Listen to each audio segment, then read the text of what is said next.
ஒன்று சொல்லட்டுமா?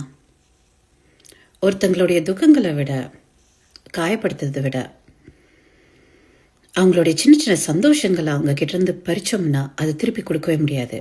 அந்தந்த தருணங்களில் அவங்க செய்யணும்னு நினைக்கிறத நீங்கள் ஏதோ ஒரு விதத்தில் ஏதோ ஒரு காரணத்துக்காக தடுத்து மீண்டும் அதை அவங்க செய்ய முடியாத ஒரு நிலைமைக்கு வந்தாங்கன்னா அந்த சின்ன சின்ன சந்தோஷங்களை நீங்கள் திருப்பி கொடுக்கவே முடியாது.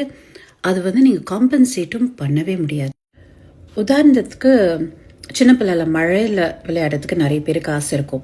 சளி பிடிக்கும், ஜலதோஷம் வரும்னு சொல்லிட்டு நம்ம விட மாட்டோம்.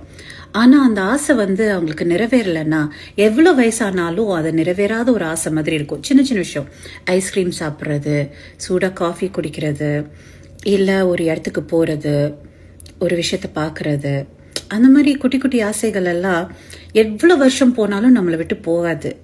அந்த மாதிரி சந்தோஷங்களை முடிஞ்ச அளவுக்கு யார்கிட்ட இருந்தும் பறிச்சிடாதீங்க. பறிச்சிட்டிங்கன்னா வாழ்நாள் ஃபுல்லாக, வாழ்நாள் முழுவதும்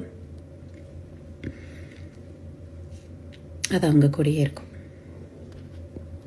என்ன நினைக்கிறீங்க?